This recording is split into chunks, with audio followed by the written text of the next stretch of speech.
여러분, 갓난아기가 엄마 젖을 먹고 쑥쑥 자라는 모습을 보면 얼마나 기쁘고 경이롭습니까? 그런데 만약에 젖을 떼고 자라나야 되는 시기가 왔는데도 여전히 젖병만 찾고 있고 몸집은 커졌는데 스스로 걷지 못하고 먹지도 못하고 있다면 부모의 마음이 어떠할까요? 그것은 기쁨이 아니라 근심이 될 것이고 아픔이 될 것입니다. 심리학에서는 몸은 어른이지만 마음은 여전히 아이의 상태로 머물러 있고 책임을 회피하고 의존하려는 현상을 피터팬 증후군이라고 해요. 또는 어른 아이라고도 부릅니다. 안타깝게도 우리의 신앙 안에도 이런 일들이 일어나요. 교회를 다닌 지 수십 년은 됐는데, 직분은 있는데, 봉사도 하는데 그 영적인 상태가 여전히 어린아이, 아이와 같은 상태인 사람들이 있다는 거예요. 오늘 본문에서 사도 바울은 그 부분을 먼저 말하고 있어요. 고린도 교회가 복음이 전해진 지 한참이 됐는데도 여전히 영적 어린아이 같은 성도들이 있었다는 거죠. 미성숙한 고린도 교인들을 향해 안타까운 마음을 토로하고 있습니다. 본문 1절, 2절, 3절을 보시겠습니다. 형제들아, 내가 신령한 자들을 대함과 같이 너희에게 말할 수 없어서 육신에 속한 자 곧 그리스도 안에서 어린아이들을 대함과 같이 하노라.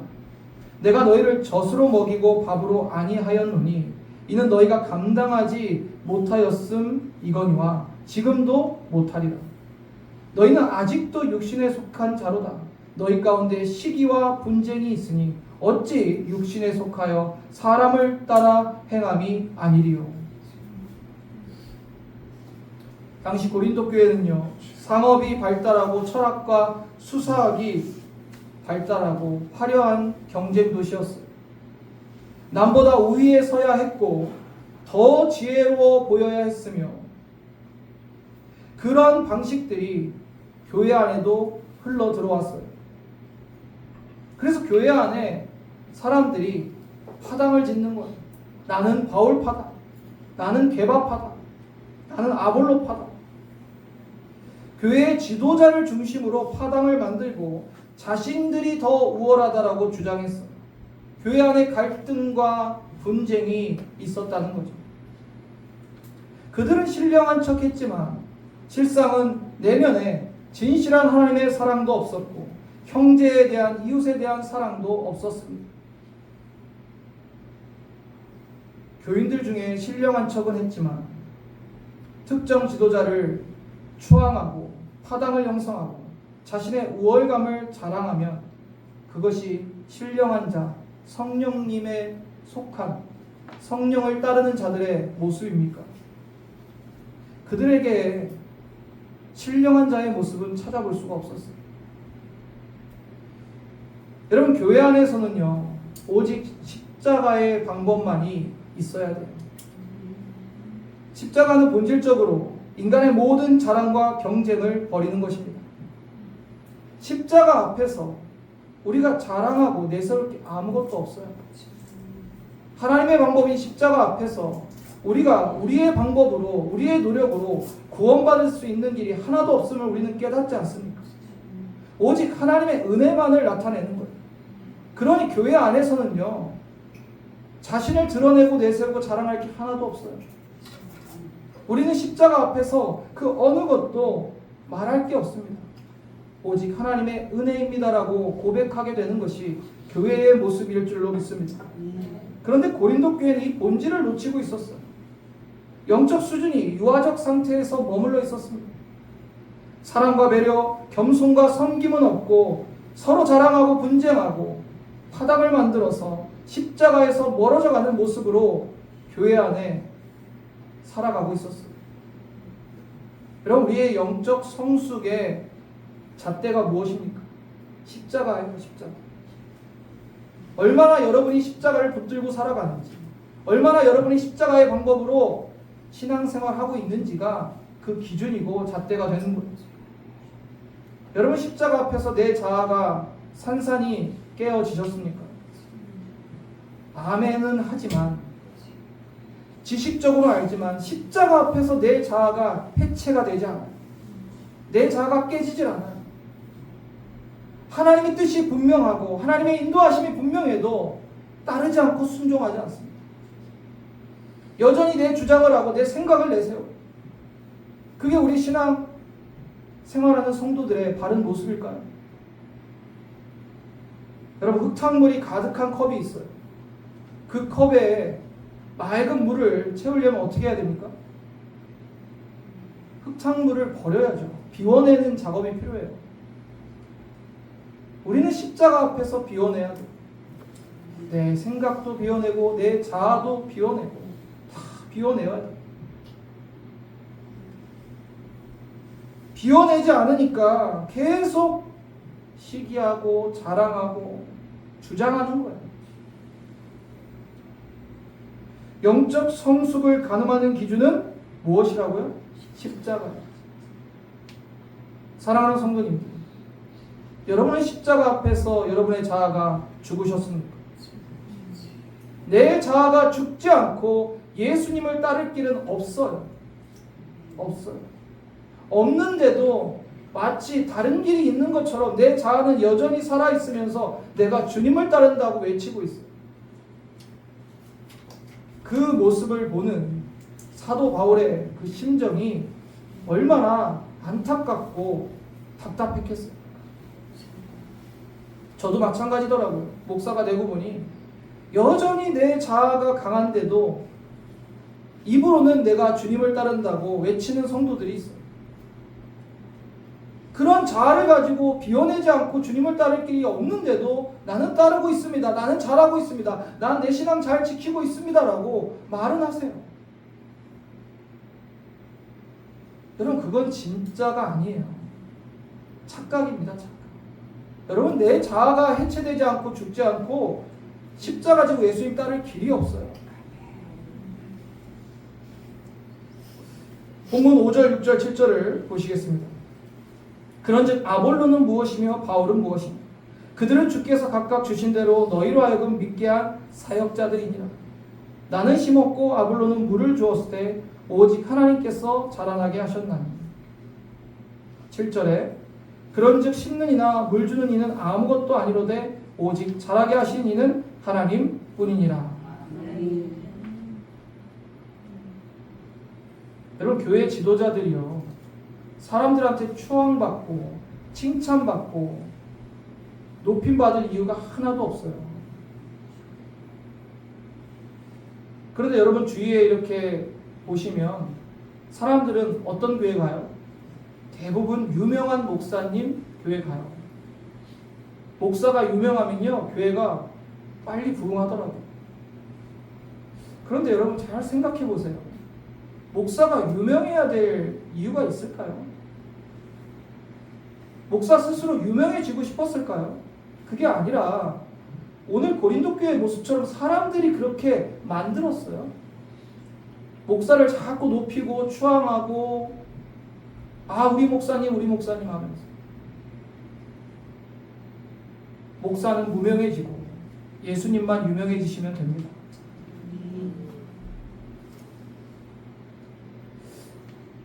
그렇게 잘못된 모습을 보이는 고린도 교회 성도들에게 사도 바울은 뭐라고 얘기하고 있냐면 나는 사도 바울뿐만 아니라 교회 모든 지도자들은 성도를 섬기라고 보내신 하나님의 종이라고 말합니다. 바울도 아볼로도 서로 견주어서 우열을 가릴 경쟁자가 아니라 주께서 맡긴 일을 묵묵히 하는 동역자다라고 말하고 있습니다. 우리가 하는 일은 그저 씨앗을 심고 물을 주는 것이다. 오직 자라게 하시는 분은 누구라고요? 하나님이시랍니다. 왜 농사 지어보신 분 계세요? 농사 지어보신 분들은 아실 거예요. 농부가 아무리 밭을 갈고 비료를 주고 땀을 흘려도 하늘에서 햇빛과 비가 없으면 자라날 수가 없습니다. 열매 맺을 수가 없어요. 그 얘기하는 거예요. 우리가 아무리 복음의 씨를 뿌리고 가르치고 한다 할지라도 하나님께서 그 성도들의 영혼을 자라나게 하지 않으면, 열매 맺게 하지 않으면 아무 소용없는 일이라는 것을 분명히 말하고 있는 거예요. 목사가 아무리 탁월하게 설교를 하고 많은 수고를 한다 할지라도 그 영혼을 변화시키고 자라나게 하시는 분은 하나님이십니다. 목사도 잊어버리면 안 되지만 성도님들도 잊어버리지 마세요. 저는 많이 들었어요. 이 신앙생활 오래 하신 분들, 특별히 유명한 목사님, 교회 다니시는 분들이랑 대화해보면 목사님 자랑을 엄청 해요. 우리 목사님은 어떻고 저쩌고. 좋죠. 좋은 목사님이 훌륭한 목사님이시겠죠. 그런데 왜 예수님 자랑은 안 합니까? 왜 예수님은 언급하지 않으세요?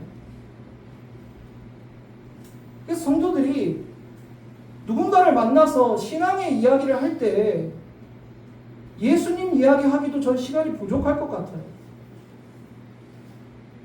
어떤 나의 영적 체험을 얘기하고 또 우리 교회 누구를 얘기하고 목사님을 얘기하고, 여러분 그 시간에 예수님 얘기를 더 하세요. 하나님 말씀을 얘기하세요. 자꾸 뭐 내 영적인 체험을 얘기하고 뭐 사람에 대해서 막 자랑하고 이럴 필요 없어요. 그게 그 사람한테 전혀 도움이 될 게 없어요. 자라나게 하시는 분은 누구라고요? 하나님이시라니까요. 그러니까 우리가, 여러분, 사업을 하더라도 전략이 있어야 되고 전투를 하더라도 전략이 있어야 되는데, 누군가에게 우리가 복음을 전하고 예수를 전할 때 사람 얘기하면 결판 안 나요.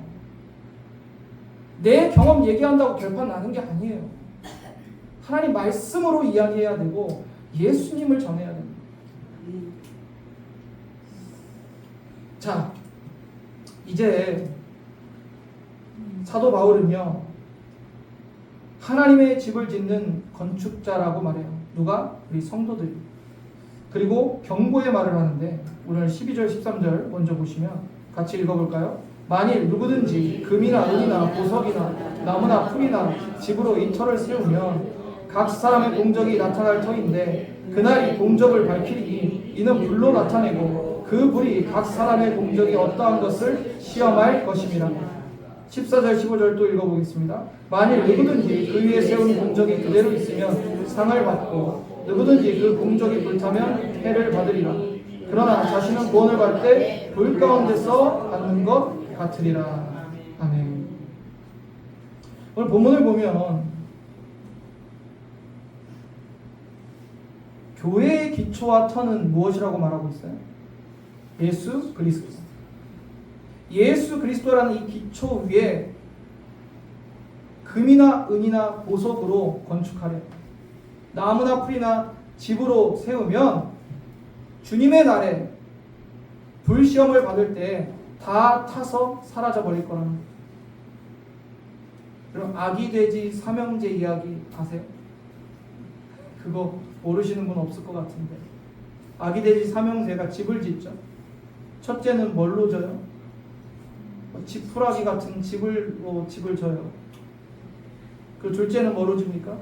나무로 건축을 하고, 셋째는 벽돌로 합니다. 늑대가 나타나가지고 첫째 집을 훅 부니까 다 무너져 버릴 거예요. 둘째 집을 좀 더 세게 훅 부니까 나무로 지었지만 또 다 무너져. 근데 벽돌로 지은 집은요, 아무리 세게 불어도 무너지지 않습니다. 그리고 이와 같이 우리가 지혜로운 건축자라면 금이나 은이나 보석과 같이 건축하래요. 이게 무슨 말이냐면, 여기서 말하는 나무나 풀이나 집 이런 거는 뭐를 상징해요? 한마디로 지금 고린도 교회 성도들이 하고 있는 모습이 나무와 풀이나 집으로 건축하고 있는 모습이에요. 서로 자랑하고 분열하고 분쟁하고 자기 주장하고 이러한 것들로 건축한 집은 어떻게 되겠습니까? 주님이 오시는 주님의 날 다 사라져 버린다는 것, 남아있지 못한다는 것. 그러나 십자가의 방법으로, 사랑으로, 겸손으로, 섬김으로 건축한 집은 주님의 날이 임한다 할지라도 온전하게 하나님께 인정을 받는다는 것. 주님은 반드시 우리가 어떠한 재료로 교회를 세우고 내 신앙을 건축했는지를 반드시 시험하실 것입니다. 심판하는 날이 올 거예요. 인간의 방법으로 지어진 모든 것은요, 다 사라질 것입니다. 오직 예수님이 주인 되시고 십자가의 방법, 희생과 사랑과 섬김으로 지어진 것들만 영원토록 남게 될 것입니다. 사랑하는 성도님들, 여러분은 지금 어떤 재료로 건축하고 계십니까? 젖병을 물고 있는 영적 미성숙한 모습으로 살아가고 있지는 않습니까? 여전히 내가 십자가 앞에서 내 자아를 해체하지 못하고 비워내지 못하고 내 주장을 하며 살아가고 있지는 않습니까? 여러분의 모든 인간적인 자아와 자랑과 생각과 판단을 다 십자가에 못 박으시길 바랍니다. 그리고 우리를 자라게 하시는 분은 오직 하나님이심을 잊지 마세요. 겸손히 십자가의 복음이라는 보석으로 여러분의 집을 지으시고 우리의 교회를 짓기를 바랍니다. 우리가 주님 앞에 섰을 때 우리의 수고가 헛되지 않기를 소망합니다. 주님 앞에 섰을 때 주님이 착하고 충성된 종이라고 칭찬하시기를 소망합니다. 저와 여러분이 모두 주님의 손에 존귀한 면류관을 받아드는 그날까지 지혜로운 건축자가 되시기를 주님의 이름으로 축원합니다.